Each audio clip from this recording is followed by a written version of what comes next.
Hey, what's up everybody? Thanks for clicking on the video. This is David Pendleton, and now I am wrapping up the opening round rookie division of the Thanksgiving tournament. So again, happy Thanksgiving to everybody. I'm really pumped up about how I played in the opening round. Again, on the back nine, just have a ton of drops to show you. So I'm extremely confident that, if you hit perfect and you can make the right adjustments, you're going to have a big opening round. If you're new to the channel, welcome. Please take a moment to hit that subscribe button. And of course, if you like my content, please take a half a second there and hit that thumbs up and like the video before you leave. Okay, let's go here to hole number one on the back nine. Hole number one on the back nine here is going to be with some headwind, but it's really no problem. We're going to continue to go 4.5 top, 2 bars of side spin to the right. Here I'm looking for my landing position. You're going to see that I back up a little bit, like down to the plus 13, plus 14 yard mark. I do put my yellow ring right there up against the rough line, and then I make my pull for the wind.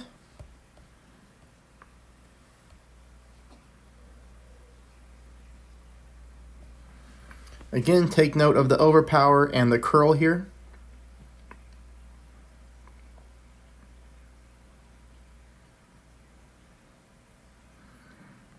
You see here, we get great distance on it. We get a nice bounce and a rollout here to the top part of the fairway, leaving us for a very simple chip in to pick up that musk eagle on hole number one here on the back nine. Full top spin approach, really not a whole lot to see here. Full top spin. I put my ball guideline right there, kind of on the left-hand side of the flagstick. Perfect ball, and we're in the hole for that eagle. That'll take us here to hole number two. We're going to play hole number two 30% at mid. You're going to apply your spins first, which is 5 bars of backspin. And then I want you to take note of the landing position.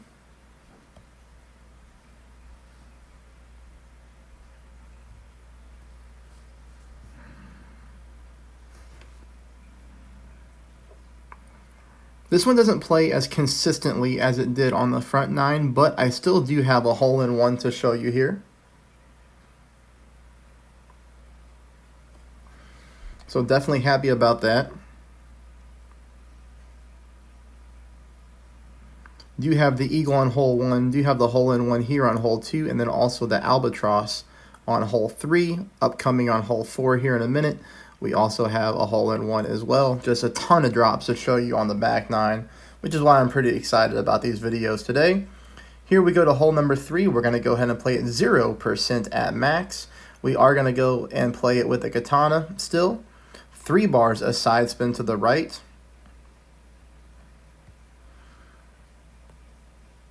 Take note of my landing spot here. I'm at the plus 6 yard mark. I do look for the extended ball guideline, so this does have a glitchy fairway when it comes to your ball guideline development. I do look for the full ball guide like that, and then I do just go ahead and make my adjustment here.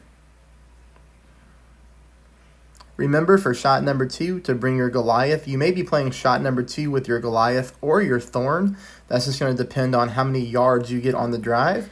But you see here a very similar curl and overpower to how I played it on hole number one.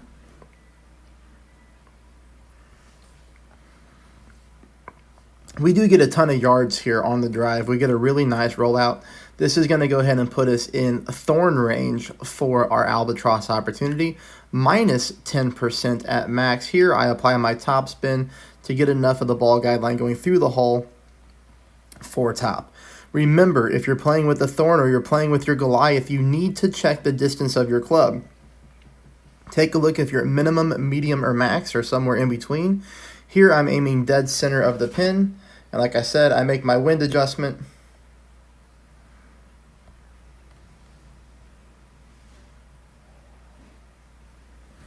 Hit a perfect ball, and we do get this ball to go in the hole for another albatross.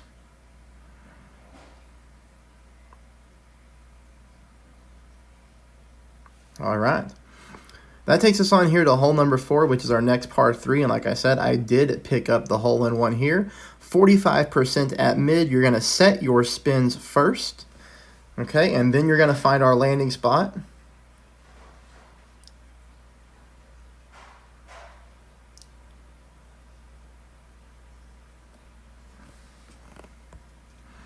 And really let me show you exactly what I'm looking at here when it comes to the landing spot, because this one is pretty technical. Let me zoom in here. All right. So you can kind of notice here with the bounces, really take a look at my very last bounce.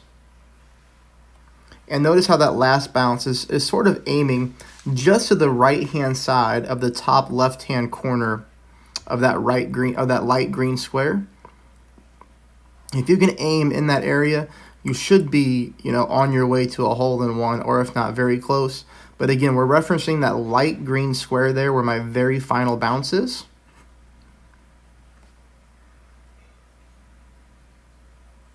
We hit a perfect ball.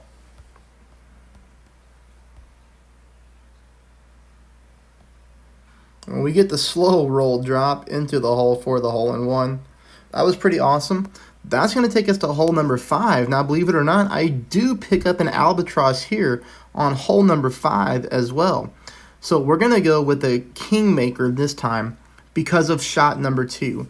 Shot number 2 will be direct headwind. A kingmaker is going to help fight against that. Lower level club players, you definitely need to bring yourself either a horizon. So a horizon if you would like to go for the same type of shot of me, or if you want to play it safe and just go for your eagle on the par 5, then make sure that you bring your big dog with you, okay? No moving target. Set your spins 3 bars of side spin to the left, 3 top. 3 left, 3 top. No moving target until it's time to pull your rings. So now we will move our target to adjust for the wind. Notice here we're using half of a ball of curl to the left. That's the first time that we've used this much curl on this hole, but we do need that to fight against the wind. Remember, on this hole, it's important that we get as far to the left-hand side of the fairway as possible like this, because it does make shot number 2 easier. Shot number 2, you're going to notice that we start off here at max distance of our club. We do need to back it up a little bit and then apply our spins, so that whenever we go to adjust for the wind, we're not pulling into overpower. That's why I back my target up first. Now you'll see here that I do make my adjustment. It's about 3.3, 3.4 rings, something like that. I do not pull into overpower, which is perfect. That's exactly what we want. I hit a perfect ball, and you're going to notice here this great roll that we get. And look at this. This thing finds its way home. I mean, I can only hope we get so lucky in the final round to drop some of these crazy shots that we're hitting right now. This takes us here to hole number 6. Now, I want you to notice the graphic. I put just below the +1 yard mark and then 0% at max. So you see how the game with the katana and an extra mile 8, it starts us off at the +6 yard mark. We're going to back this up to till we have no more yards.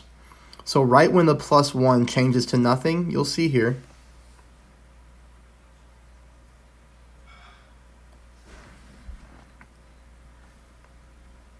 And we essentially do this for the same reason, so that when we go to adjust for the wind, that we don't pull into overpower. We always want to avoid pulling into overpower when we can.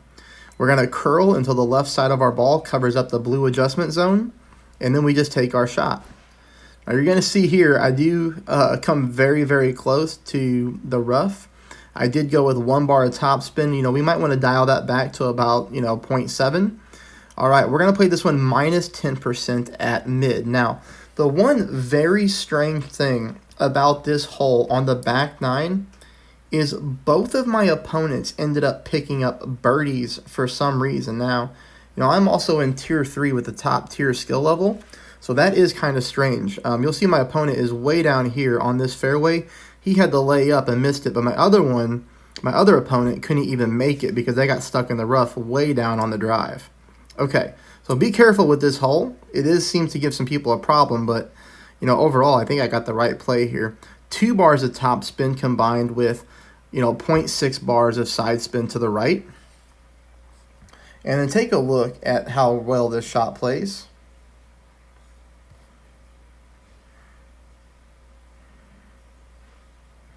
Also notice here that I'm going to go ahead and offset my ball guideline just to the right-hand side of the flagstick. So keep that in mind. After my spins are set, I am aiming in the hole, but to the right-hand side of the stick. And that's going to be important to note here because you're going to see that with a perfect ball and these spin adjustments where the ball comes in at,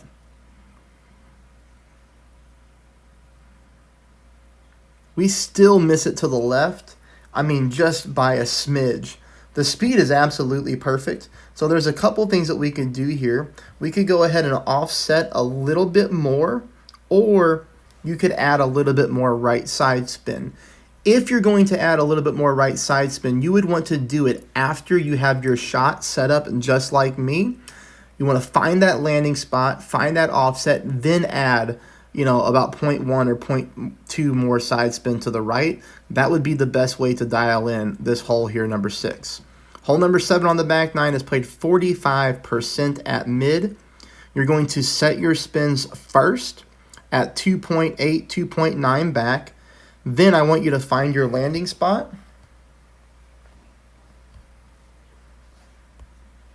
Again, try to do your best here to reference the light green and dark green squares. You see here we get a really good look at exactly where I am aiming at.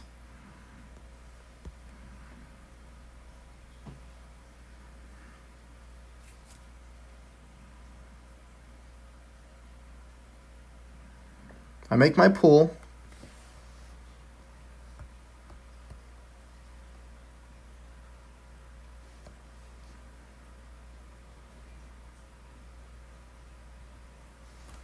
And look at this. I mean, all we have to do is move our target over a fraction to the left-hand side.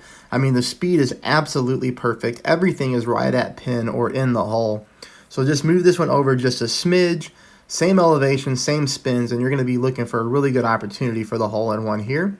Takes us to hole number 8. Hole number 8, no moving target, no adjustments. Okay, so what does that mean? That means that we're not going to move our target at all, and we're not going to adjust for any wind elevation. We are simply going to set our spins and then shoot. 3 bars of side spin to the right, combined with 4.5 top. Here, we go with a little bit of overpower. Again, basically the exact same type of drive that we played on holes 1, 3. So holes 1, 3, and 8 here are very similar when it comes to curl and overpower. And then I do pick up this eagle again. So, picking up and qualifying, picking it up on the front 9 and the back 9. Again, we can only hope to get so lucky in the final round. Make sure you bring your guardian, full backspin, and then the same thing. I'm looking at the cup, and then I'm looking at where that cup is in my blue ring. You get a good look right here that cup is kind of on the right-hand side of the blue ring. You have to try your best to reference these. But this shot is playing, really well.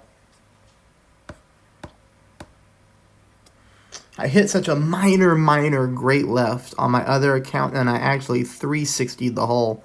More like a 720. It was really close. But you see here with a perfect ball, we hit the pin and we drop in another eagle. That's going to take us to hole number 9. Hey everybody, please hit that subscribe button. Please hit that thumbs up. Also remember that we do have the text guides on Adam's channel. The link is in the description below. This is again another no moving target. I'm keeping these drives as simple for everyone as possible. So we're going to just set our spins. You're going to notice here we're going to go down to about 3.5 back, maybe 3.6. And then we adjust for the wind, okay? Happy Thanksgiving, everybody. If you like my content, if I helped you out, you can show me some support and some love through the comments section below. You'll see a link to my PayPal. So if I did a good job for you, you can leave me a tip like you would your favorite bartender, waiter, or waitress. That would be awesome and much appreciated. Shot number 2, we're just going to go with that full top spin approach. This is a great wind angle. We're just going to let this thing rip. We don't have to adjust for any wind, just full top. Drive this thing as far down as the fairway as possible, but make sure you don't shank one into the rough, okay? So don't adjust so hard with overpower that you risk your chance of landing on the fairway. We need to land ourselves on the fairway to give us the best opportunity to drop the eagle. I would like to say here at the end of this video that I do not know that if I will have content coming out for the final round. I do let people know that I work in retail. So Saturday is going to be a very, very busy day for me, and I have to work Sunday as well due to how much traffic we will have in our store. So keep in mind that, opening round, front 9, back 9 here, I think you have enough content to really get yourself dialed in. You'll be able to reference these videos. Take a look at the wind angle before you play the hole in the final round, and then just reference one of my shots, and you should be good to go. Now, I'm saying that I don't know if I'll have content. I might, but I don't know how quickly I would get it out. It might be late Saturday, early Sunday before I get content out, if any. I'm just not sure yet, but I wanted to get everybody that heads up. My shot here is 0% at mid. I want you to try 10% at mid. If I could have just hit this shot, I would have had an epic round on this course. Still very good. Sitting in first place on both of my accounts by a 2 and a 3 stroke lead at the moment. I'm sure people will catch up, but it feels good to be sitting up there right now. And overall, I had a really solid round, so it'll be good. But here you're going to notice I want you to pull 10% because I pulled 0%. We do need to pull a little bit more to the right-hand side of the course because you're going to see here that I do another cup swirl. Come on. All right, that's it, everybody. Happy Thanksgiving. Going to go enjoy some time with my family. I hope you're able to do the same. Smash that subscribe button and that thumbs up. Best of luck, everybody.